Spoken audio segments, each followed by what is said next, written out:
I'm back to thoughts while thinking and rearranging my prejudices. And while I was thinking, it occurred to me a little incident back in the 60s that happened that I thought was kind of appropriate to talk about, and that is brought about the roads less traveled. Well, my first trip to New York to call on advertising agencies was a complete disaster. I couldn't get in to see and talk to anybody because I wasn't on anybody's list, and they just kept just the same thing. So I decided that I would try it again and maybe take the road less traveled because I thought maybe the advertising agencies might appreciate a little creativity and a little bit of honesty combined rolled up into one. And so I made that trip back to New York, and we went to. I dressed up in my cowboy suit and boots. Had on everything except the spurs, I guess. I'm an old West Texas boy, and I never did learn how to speak without that Texas twang, but I enabled it into greater detail on this trip. Calling on those agencies, I thought, and those New Yorkers kind of liked that cowboy outfit I was in. Yeah, they dressed a little bit different than I was, but those advertising agencies, they're supposed to be creative, and this little secretary, she put up the wall like she was told to do, and so I had to create that road less traveled again, and I ripped off the corner of $100 bill and handed it to her, and I said, "Here, darling, have a Texas 100, and I need to see the time buyer."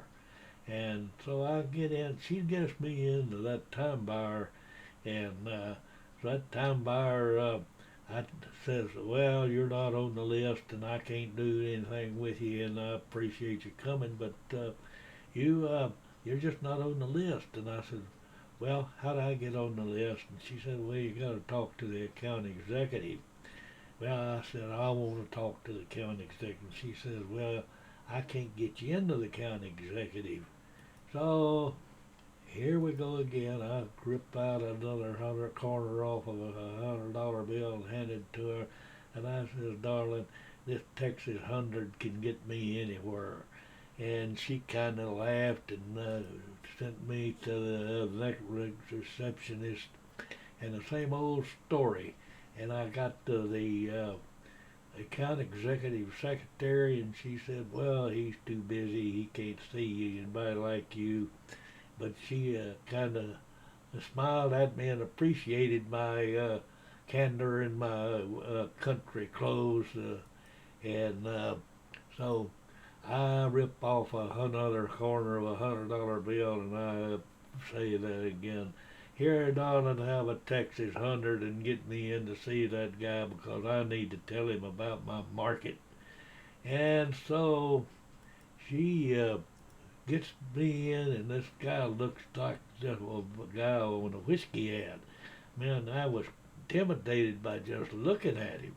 He looked fierce and stern, but anyway, I tried to start talking to him about my market and my radio station, and he said, "Hey, son, come over to this window and look down." He said, "You see those people down there?" He says, "I can stand in this window and piss on more people than your radio station can reach." And so that comfort zone and the road less traveled was pretty disappointing, but anyway, a small victory is a victory. So I got in to see him, and I considered that a small victory.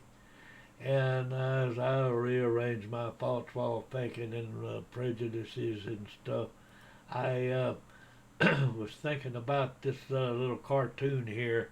It says two roads merged in the woods, and I didn't know which one to cross, and that really confused those chickens. Well, that's my thoughts while thinking, and uh, another one is, liberty means responsibility, and that's why most men dread it. And most people don't really want the truth; they just want the reassurance that what they believe is truth. Well, that's my thoughts, and I appreciate your forgiveness and a little goodbye here, and maybe we'll cross the paths again. And as we remember, our forefathers never intended for the Americans to trust their government. Well, adios amigos, and that's my thoughts while thinking and rearranging my prejudices, and I hope to see you on the flip side.